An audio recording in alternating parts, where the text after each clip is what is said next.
Welcome to the King of Iron Fist Tournament 3, or as it's reimagined, Tekken Bloodline. So let's get into this full spoiler review. So we're going to have spoilers, that's to warn anyone who is watching this video and hasn't gone back and seen the first one or watched the episodes or the series yet. I highly suggest you go and watch the series first. It's not a very long series, but it is good. So go and watch the series, come back to this review, unless you don't mind spoilers, so then we can continue forward. So, Tekken Bloodline. It adapts the Tekken 3 storyline to a point. And the reason I say that is because from episodes 1 to 3, it's pretty much stuff that we haven't seen before, we weren't privy to seeing, and so it's cool. And then when it kind of leaves that and gets into the King of the Iron Fist Tournament 3, well, they don't call it the King of the Iron Fist Tournament 3, it's just called King of the Iron Fist Tournament. It basically it updates everything. It's kind of strange. We'll get into that. It's hard to sort of explain at first, but we will get into it. So, alright. So it adapts the story very well, Jin's story. It has the look and feel of Tekken, definitely. Episodes 1 to 3 are great. We get to see Jun's death, which was cool, because we've never seen that before. And I got something wrong, it wasn't retconned. Apparently the severed head that Ogre holds up in the Tekken 3 intro, I talked about this in my last video, it's not Jun's, apparently, according to the director of Tekken, of the Tekken series. So it's not Jun. Might it be someone else? Who knows? I don't know, but he said it's not Jun. I don't know if it's retconned, it's just a retcon, or generally it isn't Jun's head, but in the anime, she dies trying to protect Jin, and like her cabin in the woods, their cabin explodes. So that's how Jun dies. She's tried to teach him, obviously, the Kazama style, and the fact that Kazama's all about sort of defensive techniques and some offensive. So Kazama's style is more, defensive. She's an amazing character. I'm still pissed all these years later that she dies. It pisses me off. I love Jun. She was one of my main characters, my go-tos, with Tekken 2 and even like Tekken Tag Tournament. Obviously that's not really canon though, Tekken Tag Tournament is like greatest hits. So yeah, like Tekken 2, she died and I was pissed, but we did get Jin. And that's what we get here. So it's Jin's story from when he's very, very young to all the way to the end of Tekken 3. So we get past that. He tries to fight Ogre. Obviously his mother dies, protecting him.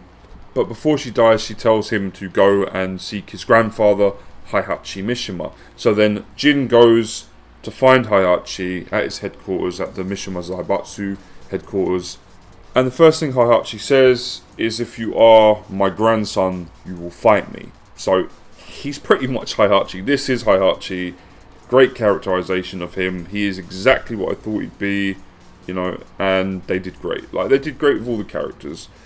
So he trains Jin over the span of how many ever years. Jin goes to school. I thought that was really cool. We get to see like him actually going to school and stuff, because we'd only sort of seen that in, Tekken Tag Tournament, with the school stage and the uniforms that you could unlock. So it was really cool to get to see him going to school with Zhao Yu as well. And we get to see him interacting and having a little fight with Hwoarang. So that was cool, because Hwoarang's like, my favourite character from Tekken 3, the one that I used to play as the most. So it was Lei Wulong or, Brian, Eddie Gordo. Those are like my characters that I went to, or Gon, just to piss people off. So yeah, it's really cool. We get to see all this stuff, like Jin going to school and training with Heihachi. And in the end, as he gets older and he just beefs out, he's big at this point. He takes on Heihachi again, and he actually lands a blow and actually, defeats Heihachi using his lightning uppercut. So it's really cool, like stuff like that, really cool. And then the tournament starts. And we get to see kind of how things change a little bit. So this is Tekken 3 reimagined, and it takes place originally, the game's set in 2015. So, it updates it for our modern times, but it's not so different from the time period that Tekken 3 did take place. Jin's got like Beats by Dre headphone type headphones, updated music, current music playing. stuff like touchpads, things like that, you know, like an iPad, things like that. So it's all been updated, and they bring some characters from future Tekkens, so the series going forward, and they bring them sort of into the fold of the characters that are in this, you know, the OG like Tekken 3 characters. But there are some ones that are missing, which is weird. Lei Wulong's not in this. Brian Fury's not in this. Eddie Gordo isn't in this. Nowhere to be seen. And I find that quite strange. Now, I understand that the producers, the director, even the Tekken sort of creators that worked on this, they want to update the character roster to have loads of fans' favourites in there. We get to see characters like Feng Wei and Steve Fox taking part in the tournament, you know, the King of Iron Fist Tournament 3, which is weird, because they never appeared until later games. So yeah, it's kind of strange. We get like the OG characters, Nina. We get to see Anna at one point. You know, Yoshimitsu's in it, but we don't ever get to see these characters fight, which is unfortunate. Or, you know, and I understand it. I get it. But for fans, I guess we're never going to be 100% pleased. That's the thing. So it was a shame that we didn't get to see Yoshimitsu fighting, or we didn't get to see Anna and Nina take each other on, stuff like that. But within the runtime, and because, you know, they weren't sure if it's going to do well or not, they kind of have to make the episodes like 20-25 minutes long, and there's only like 6 episodes, so they have to work with what they're given and what they've got at the end of the day. But what it does very well with Jin's story and the Mishima sort of Kazama storyline that runs through Tekken 3, the fact that it calls back to Tekken 2, there's some weird, like I said, there's some weird stuff they do. If I had to place the first 3 episodes, I'd say they were like 9 out of 10s. The episodes after that are probably like 8s. Definitely going on, they are 8s. But it has some incredible moments. We do get to see Huaran, you know, facing off against Jin. We get to see that fight, and that is epic. We get to see King taking heads out. So they do King well here. Like, I think that the director of this series is a huge King fan, definitely. You can kind of tell. And we get to see King taking everybody out until he faces up against Jin. You know, it's great. Like, we get to see Hahachi face off against Jin. There's some really, really good fights in it. Paul versus King was epic. But then there's weird things. Like, I guess behind the scenes, stuff that we don't see, Paul is interacting with Forest Law, because Forest Law enters the tournament a little bit later, I think anyway, because you only see him pop up a little bit later. They say that there's been some new additions, so I think Forrest is one of them. And obviously Marshall trained Paul, and he does talk about him to Jin, but we don't get to see Forrest and Paul interacting. So I kind of think that maybe behind the scenes stuff we don't see Forrest and, you know, and Paul are interacting. So yeah, stuff like that's cool, but I wish we could have seen it, do you know what I mean? Got a bit more characterization on the outside characters, as well as the, you know, the main cast as well. But as it is, it does follow Jin's story. And I remember the ADV film, the Tekken ADV movie, sort of followed Kazuya, and that was it. It centered on Kazuya, and I think even the live action film centered on sort of Jin's storyline. So it's cool. I get it. Like, it makes sense. You know, Tekken 4 was kind of centered on Jin's story, as well as Kazuya and Heihachi, so it's the Mishima feud, you know, the Mishima Bloodline feud. So it's cool. Like, we get references to Jinpachi, and it's cool. Like, it's done very, very well. Don't get it twisted. This is a great series. Like, it's so fun to watch. It is up there with Castlevania, the Mortal Kombat animated films. It's really, really good, and it does right by Tekken, definitely. I have to admit, it does right by Tekken. Yeah, as a fan, as a long-time fan, and a lot of fans, we are going to be disappointed with things. That's just part and parcel of you know, watching something like this, watching any adaptation. But when all is said and done, this does it correctly. It does it right. It's got the right music, it's got the right feel, the tone, the look, everything. Slight differences, again, I have to mention. I sort of want to get them out of the way. The tournament takes place on Heihachi's Island, and that's slightly different from where Tekken games sort of take place and where their arenas are set and stuff. To my knowledge, Tekken takes place around the world. You know, you could be in the Arizona desert one time, or you could be in a Chinese street. This doesn't take place in those type of settings. It takes place on Heihachi's Island, a little bit like Mortal Kombat, and I believe the ADV movie took place on like Heihachi's Island and stuff like that. So that's mainly where the tournament takes place. There are other settings, definitely, but it mainly takes place, the tournament mainly takes place on Heihachi's Island. So, you know, they change some things here and there, but it would get a bit too confusing, if you could imagine, to tell that sort of story if they were sort of just jet setting all around the globe and stuff, like the games do. So, you know, we don't actually get to see the Tekken Force either in this, which is another omission. As far as I can tell, they weren't really in the series that much. They might have showed up from time to time. I'd have to watch it again. I've only watched it once. It's definitely a series that I'll have to watch again, and I will watch again. It's good. It's damn good. But there are just a few things as a fan that, you know, I guess irked me a little bit, and I guess I'm being very nitpicky. But when it comes to just the series overall and how well it's done, it's all a 10 out of 10 if you want to take it as a whole, definitely.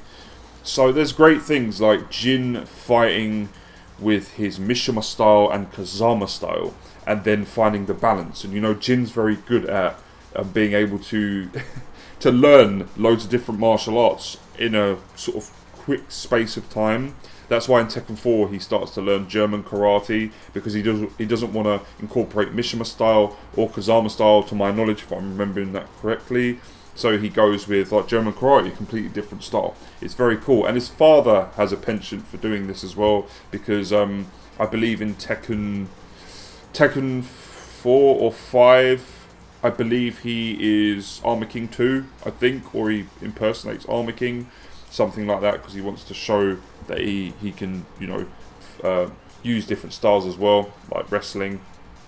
So it's very, very cool, and we get to see that in this series where Jin, you know, goes between the Mishima style and also Kazama style, and I thought that was very, very good. Great characterization, and we do get some little mini sort of plot lines with Julia, you know, trying to find out what happened to her mother. We get Paul sort of talking to Jin and sort of explaining his story and the fact that he beat Kazuya during the King of Iron Fist tournament too. So we get to see Kazuya. There is a cameo from Kazuya, and it's very, very cool.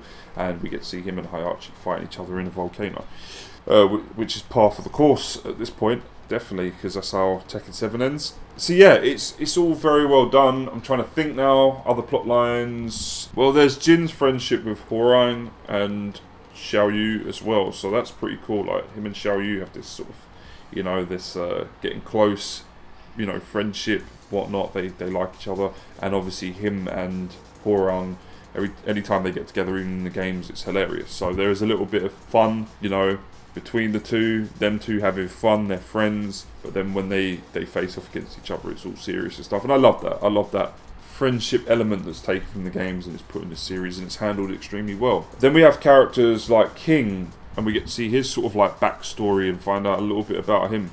The fact that he's like an imposter, he's not the original king died, and he needs to win that prize money for, you know, the orphanage. We all know this stuff, being fans of Tekken, but it's great for them to centre in on a character that some might have thought would have been relegated to the background and not pushed forward as much as, say, someone like Yoshimitsu or Lei Wulong or whoever. Instead, King's given his spotlight in this, and it's really cool. And he's a formidable foe, which I liked as well. I like that. It's cool because he's like a wrestler, and everyone else is using martial art styles like Tai Chi or whatever it be, the Mishima style, you know. And King's different because he can grapple and counter most people's attacks, and he can take a lot of damage. So it's really cool. So yeah, he beats Xiao Yu, but she you know, lasts quite long against him. And we do get like a setting which is in a forest, and that's something taken from Tekken 3, so that's cool. It's actually taken from Tekken 2 as well. There's loads of like Tekken games that feature forest settings. And then we get Paul versus King, and Paul does well, but he still gets his ass whooped, so it ends up being King versus Jin. You know, when going back, I'll talk about the Hwoarang fight and Jin fight. Jin beats him, obviously, you know, because he's super powerful. Devil Jin kicks in, but then afterwards we get to see like their friendship. He's like, you know, you're buying the beers, sort of thing. So that was really cool. He shows up to the hospital when Xiao Yu's, you know, received a concussion from fighting King, and you get to see his softer side there. And it's great because Jin's never a character that just becomes hardened and never sort of learns anything along the way, or remembers what his mother sort of taught him, or the words of wisdom she imparted onto him, and he never forgets that throughout the whole runtime of the series. He always remembers his mother is always the one that brings him back from the brink, essentially, you know, just going full devil, etc., etc. But anyone who's familiar with the games knows how this all ends. But yeah, so we'll get back to King versus Jin. Jin obviously beats him. King does well, and he lets him keep the winnings, the fight money, the prize money for the orphanage. So that's Jin's good side coming through. I'll say the Nina and Xiao Yu fight was really good as well. Didn't expect Xiao Yu to beat her, but she does. Yeah, all the fights in this are done amazingly well. They're very good. Tekken fans are going to be very, very happy with them. It's some of the best, like, fighting that's been adapted to a series or something that's based on a video game, for me personally, because it's so pinpoint accurate. It's so accurate that you even have the light and stuff that appears when characters land hits. It's even got that. It's really, really well done. It's really well done. You've got to watch this as a Tekken fan, just a fan of fighting games. And if you haven't ever got into Tekken, this might get you into the series. Who knows? And it's weird because it's quite poignant that Tekken 3 was the first Tekken I ever owned and the first one that I actually got to sit down on my own, you know, without friends and stuff, without playing it with my friend to start with, and really sort of just dig deep into that game and sit there and play it for, like, you know, a month or whatnot, however long I played it for. So yeah, it's quite poignant that this series is based on Tekken 3, you know, the first Tekken that I ever owned. Obviously now I own Tekken 2, 3, pretty much the whole series. But yeah, I was always introduced to Jin as the main protagonist. You know, back in the day when I was 12, 13, well, yeah, I was 12, and I played Tekken 2, I didn't know about the lore. I didn't know Kazuya was the star of that game, or, you know, the Heihachi Kazuya feud, or the Mishima Bloodline, etc., etc. I didn't know any of this. So when I got to sit down with Tekken 3, it was a more personal experience, whereas when I played Tekken 2, it was with a friend constantly, or we just finished the endings. There wasn't anything that I didn't get to sit and read the booklet, the manual, and get to know the story, you know. But with Tekken 3 it was different. I got to really delve into that game, sit down with it personally and play it on my own, you know, for hours upon hours. And then I got to get invested in Jin's story and all the rest of it. So as time's gone on and moved forward, you know, I've got to know the lore and the story of the previous games, things like that. I always go between Tekken 2 and 3 being my favourites. Tekken 3 was the first Tekken I ever owned, and that means a lot. Tekken 2, the aesthetic and everything else, the vibe, the feel, it has its own special place in my heart. But it wasn't ever my Tekken, do you know what I'm saying?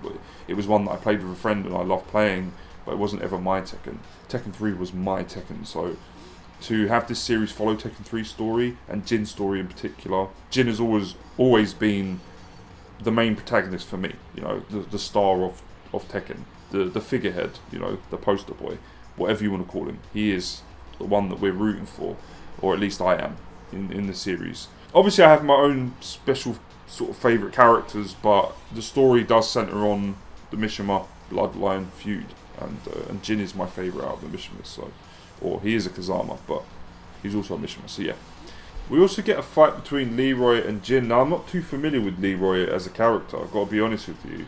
I found the story to be really compelling, it's interesting, and that's the first sign of Jin showing compassion for the other fighters, which I actually obviously scolds him for, you know, says you shouldn't be compassionate, etc., etc. Ogre won't be compassionate when you face off against him, but I like that. It was a good plot device to show Jin still has that softer side, he's still not being completely broken by Heihachi. So yeah, but it's interesting because I don't really know that much about Leroy as a character. He's fairly new, he's quite new, so I need to get to know him more as a character, definitely. But yeah, overall, all the story arcs and things are fine, the ones that are presented in this series. Like I said, as a fan, nitpicking, I would have liked to see a lot more characters get the spotlight, but it's just not possible. Considering the runtime and the length of the episodes, each episode, so yeah, I understand it. So all of that culminates in the final battle with Heihachi. You know, he faces off against Heihachi, he beats him, and then Ogre shows up, and obviously, you know, if we go back and going from Tekken 3 storyline, you know, Heihachi explains what the Devil Gene is, the fact his father had a Devil Gene. and why Ogre is so drawn to it, because it wants that power for itself. So, cut back to the end. Ogre appears. He wants that ultimate power. He wants that devil gene. Throughout the series, Jin has had moments where the devil gene has almost tried to, come out of him and activate, defeating Ogre on his own. But then true Ogre appears, just like in the game, and it takes him, Xiaoyu, Paul, and Horang to defeat true Ogre. So in the end, they do. He beats true Ogre. And then Heihachi shoots him, so that's a little bit different from the game. In Tekken 3, Tekken Force actually shoots Jin, but Heihachi ends up just shooting him. So it's a bit more personal, the fact that his grandfather could do that to him, because Heihachi is very ruthless. We get a little bit of characterization with Heihachi and the fact that he might not be, the main villain that everybody thinks he is, and that's something that was sort of explained in Tekken 7 a little bit. He's still a ruthless son of a bitch, don't get it twisted, but yeah, it's cool. They did Heihachi amazingly well. All the characters are done amazingly well. So yeah, he shoots Jin, and of course Jin reawakens as Devil Jin. He apologises to his mother in a dream sequence, which I thought was very well handled, very well shot, and he pummels the shit out of Heihachi, nearly kills him, until Xiaoyu and Horang and also Paul tell him to stop, and he turns around, he's fully devilled up, and then he flies off, just sort of like in the game, but the only difference is there's characters sort of around him, and he sort of flies up and smashes like Heihachi's face on the side of this mountain. He kind of like just rips through it, and that's how it ends, and he flies off. So it's left on that cliffhanger, definitely. So season 2 we'll probably continue that. This is very Jin-centric as a series, definitely, and that's cool. I'm down for that. I'm fine with that. A lot of people are going to be on board for that. So it does end with a cliffhanger for the rest of us. We kind of know how the story continues, and to us, having seen that ending in the games, it's not that much of a surprise. But to anyone who's not familiar with the ending or some of the story for Tekken, it's going to be a cliffhanger, definitely. So very good show. All in all, very, very good show. I've gone on long enough, but I can't sing its praises enough. I think a few things here and there, definitely, fans are going to nitpick. 100%. We're all going to be disappointed that our favourite characters aren't, shown in this series. For me, it was Lei Wulong being one of them, definitely.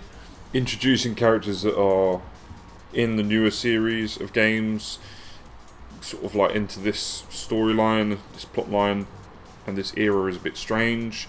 But like I said, it's been updated, So yeah, there's a few things. Obviously, some of our favourite stages from Tekken 3 don't make it into this series, and that's disappointing. There's a lot of disappointing things in any adaptation, to be honest with you. But overall, this does everything just right. It's brilliant. I couldn't have asked for anything better, really, when it comes to it. So yeah, I get it. I get why they've updated it. That's the thing. And yeah, it works. It definitely works. The way they've made it and how they've updated it does work. It does work. It's fine. So yeah, all in all, voice acting great, music amazing, the look and feel and tone brilliant. The art style takes some getting used to, but eventually it's not that long before you do get used to it, and it's a lot less jarring than Mortal Kombat's animation style, but just not as good as Castlevania's. So it's in between. It's 3D animation, cell animation that's made to look 2D and 3D, if you kind of get where I'm coming from. So, but it's fine. It's perfectly fine. It's decent animation. Let's just say that. The look and tone and everything, the vibe, that Tekken feel, that Tekken brand is on point, and I love the fights, and I love the fact the moves have been incorporated into the series so well, and as well as they have been. And the story never strays too far away. It doesn't try to change things too heavily. It gives you a little insight into what happened before the tournament, and then continues with the tournament. And yeah, I think it's brilliant, brilliantly handled, brilliantly done, and I can't wait for season 2. Let's get this, greenlit for a season 2. And in order to do that, we have to watch it, and we have to hit that like button, that thumbs up on Netflix. I want to see a season 2. This is a video game adaptation done right. This is how it should be. and I want to see a season 2. So let's all like watch this as much as we can. You know, multiple viewings and whatnot to get a season 2, because I'd really like that. The fact Castlevania did so well and we're getting a new series with Richter Belmont, I'm looking so forward to that. It's because we showed it so much love and we watched it and praised it, and it was worthy of that praise, and now we're getting a new series, and I couldn't be happier. If there's one reason to keep my Netflix subscription, it would be for Tekken Bloodline Season 2, you know, Castlevania, the new series. What else? I'm trying to think. The new Tomb Raider anime that's coming out, the series that's coming out, you know, Kong Skull Island, that series is coming. So there's a lot of things on the horizon that sound promising, and if they're done like this, we'll be more than happy as fans, you know, as video game fans. So yeah, Tekken Bloodline, watch it. It's a high recommendation. The series as a whole gets a 10 out of 10, you know, and I don't just throw those scores out there. But episodes 1 to 3, 9 out of 10s, and then I would say it drops off a little bit. And the episodes going forward after that are probably 8 out of 10s, although the last episode is probably like a 10 out of 10. So yeah, but that's just because I'm being nitpicky, and it doesn't incorporate things that I wanted it to as a long-time fan of Tekken, and I know in my head that they just couldn't do it. Do you know what I mean? I'm not stupid to that fact. They just couldn't cram all of that into a 6-episode series where the episodes last 20 to 25 minutes. I understand it. So, you know, when Castlevania started out, it only had like 4 episodes or something like that, and they were quite short. So they're just taking their time. They're trying to get the money up for this, so that for the next series they can expand and create longer episodes and create more episodes. So I understand it completely. I understand it. So yeah, it's just me being nitpicky. But really, the series as a whole, 10 out of 10. This is how you do it. Take note, Capcom, you know, and any other video game company that likes to just throw their IPs out there and let people do what the fuck they want with it, you know, and ruin franchises and IPs. Yeah, take note, definitely. Capcom being the major company at the moment that's fucking things up for Resident Evil, so just take note, seriously. You know, when it comes to Warner Brothers, I think the animated Mortal Kombat films are great. They're really good. I think the film was okay. The more I watch it, the more I like it. So yeah, like, but if I'm being honest, this is how you do it. This is how you do it. This is how you do a video game adaptation. So Tekken Bloodline, high recommendation from myself, as a Tekken fan, as a video game enthusiast, you know, whatever. It's a recommend. Just go and watch it. If you're not familiar with Tekken, then this will maybe be the source of media that gets you into the series. Tekken has to be, without a doubt, my favourite fighting game franchise of all time. Like, fighting video game series of all time. So I absolutely love Tekken. I can't get enough of it. And other than Tekken 6 and Tekken, you know, X, Street Fighter, Tekken Cross Street Fighter, I haven't been that disappointed with the series. So there you go. You know, I still play Dark Resurrection on my PSP to this day. And I own all the games, except for the first one, because it's really dated and shows its age. I do have it on my PS Classic though, so, or you can play it via Tekken 5. So yeah, I have played it. It's just, it's very bare bones, and it shows its age. You know what I mean? That's not to say it's not a good game. It's a bad game. It's still a great game. It's still, you know, one of the pioneers. But yeah, so huge Tekken fan here with a very high recommendation for the series. Go and watch the series if you're a fan. So I hope you enjoyed my thoughts, kind of / review video on Tekken Bloodline. And if you want to follow more of my content, then it's best to subscribe to the channel. So until next time, I've been System Check 66. Let me know what you guys thought about Tekken Bloodline down in the comment section below, and I'm out of here. Take it easy.